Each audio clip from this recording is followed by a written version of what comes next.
Good evening. I'm Lorena Estrada. 12 days into the government shutdown, local protesters are expressing their frustrations.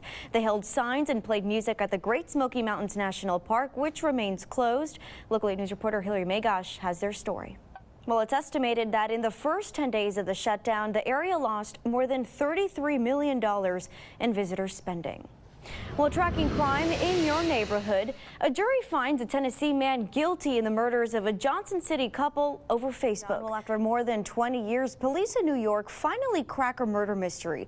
Police say they've caught the man who killed a 4-year-old girl known as Baby Hope. This begins our look at news across America tonight. This break revealed Baby Hope's real name as Angelica Castillo. The 4-year-old girl was found stuffed in this cooler thrown out on the side of the highway. Her naked body was folded in half and bound, and police say she had been sexually abused. 2 decades later, police learned it was all in the family. They say the toddler's cousin, Conado Juarez, confessed to her murder.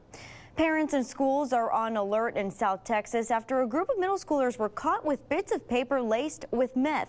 Authorities were alerted when a group of 8th grade girls were described as acting zombie-like in class. Authorities say the main priority is to find out where it came from. It's day 13 of the government shutdown, and the U.S. is just days away from defaulting on its loans. The Senate gathered on Capitol Hill today to discuss an endgame while hundreds of veterans protested outside. Tara Meringer is in Washington with the latest.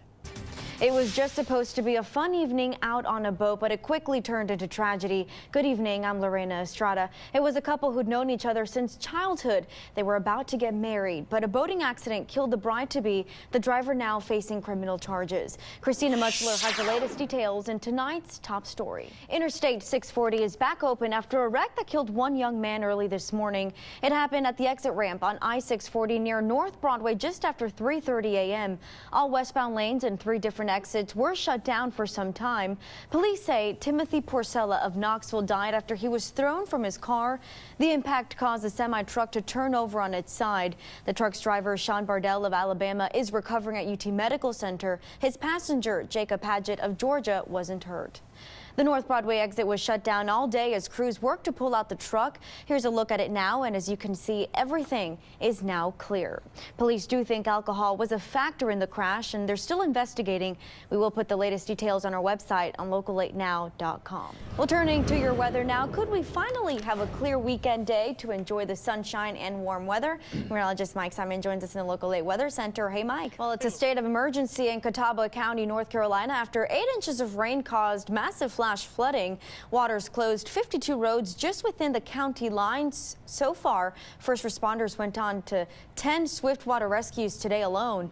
Other parts of North Carolina and some parts of South Carolina have been affected. The National Weather Service has issued a flood warning through Sunday evening. Over the next week, there's a lot of road construction that could impact your travel plans, and it begins with a bridge repair in Anderson County on Interstate 75. Crews will begin working tomorrow night on the northbound lane near mile marker 129 in Lake City. Then on Monday, crews will shut down one southbound lane for the whole week. So if you're traveling to Anderson County, you can expect some delays there.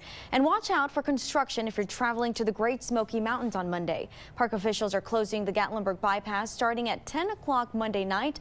They're hoping to make fixes to reduce traffic on Newfound Gap Road.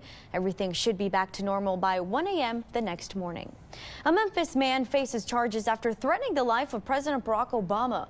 Investigators say Darren Young made the threats while speaking on the phone with a Shelby County inmate. They say Young said they're going to burn, kill, and murk the president. Young remains behind bars. A church group was on its way to Indianapolis when the trip turned deadly. 3 people were killed, at least 19 others injured after this bus flipped earlier this afternoon. It first flipped onto a concrete barrier, ejecting people and luggage all over the roadway.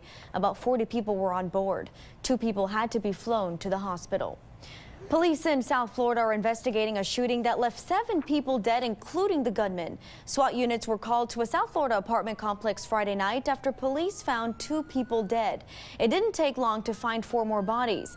A SWAT team moved in when the gunman barricaded himself. They rescued 2 hostages, but the gunman was killed.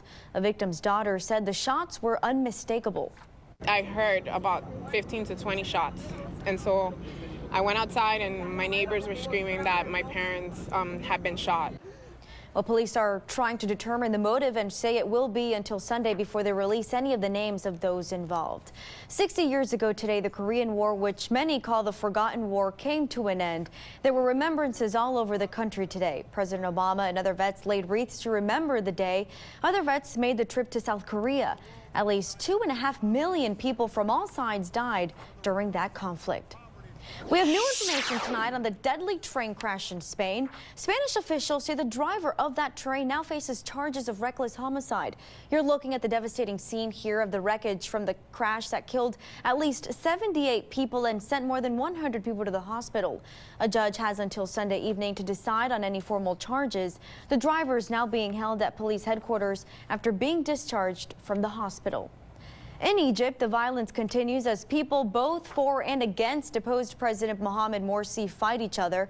At least 72 people are dead after police say troops opened fire on Morsi supporters. Troops contend they only fired tear gas.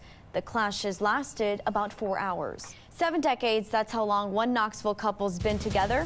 So what's their secret? We'll catch up with a happy couple coming up. Well, it's an anniversary that's seen decades of change in the world, so a big celebration was in order. Wiley and Imogene Shelby celebrated 70 years together today with friends and family in Fountain City.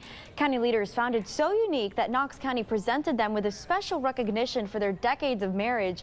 They say it's not always been the smoothest road, but there's only one thing that keeps everything in perspective. Always be honest and faithful.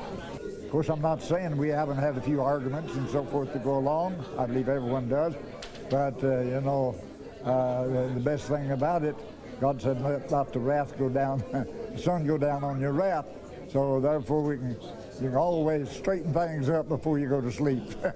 Some great advice there. It's always about trust, right? Trust and honesty. Absolutely. And if I were to be married for 70 years, starting now, I'd have to live past 100. So good for them. I'm not making that mark. Congratulations to them. All right, Jeff Archer joining us now with sports with a pretty surprising story on the golf course. So that's it for us for now. Glad you can join us. Hope you have a great night.